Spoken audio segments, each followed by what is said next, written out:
దగ్గరికి వస్తూ ఉన్నప్పుడు కూడా నేను ఏదో అంటూ ఉంటే, కలియుగంలో రాజకీయాలు చేయాలి అని అంటే ఈ యుగం చంద్రబాబు యుగంలో రాజకీయాలు చేయాలి అని అంటే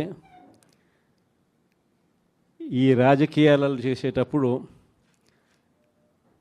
కేసులు వేస్తారు అనే భయం లేనప్పుడే రాజకీయాలు చేయగలుగుతాం.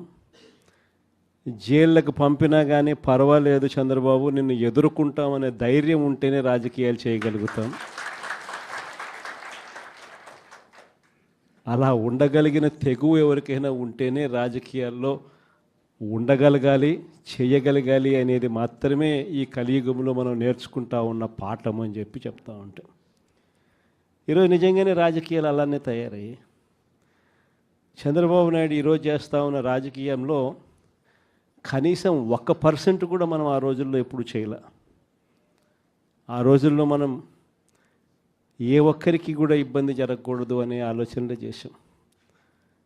ఇన్ఫ్యాక్ట్ నాకు బాగా గుర్తుంది, తాడిపత్రి మున్సిపల్ ఎలక్షన్లు జరుగుతూ ఉన్నాయి.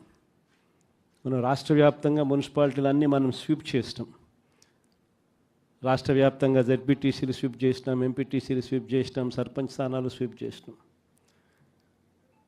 మున్సిపల్ ఎలక్షన్లలో కూడా మనం ఓడిపోయింది బహుశా రాష్ట్ర వ్యాప్తంగా ఒక 2 మున్సిపాలిటీలు మనం ఓడిపోయినాం. అందులో తాడిపత్రి ఒకటి. వాళ్ళకు 18, మనకు 16. కేవలం వాళ్ళకు తేడా 2. మన ఎమ్మెల్యే వండుకొని అన్న 2 తేడా ఎత్తేద్దామన్నాడు.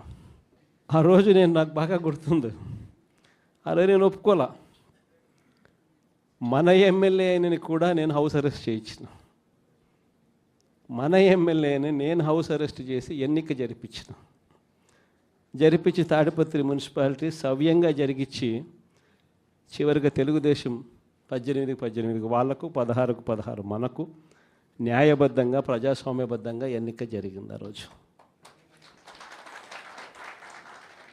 కానీ ఈరోజు చూస్తే పరిస్థితి ఎలా ఉంది అని చెప్పి ఒకసారి చూస్తే, మనమేమో అప్పట్లో జగనన్నకు చెబుదామని చెప్పి ఒక టెలిఫోన్ నెంబర్ ఇచ్చా.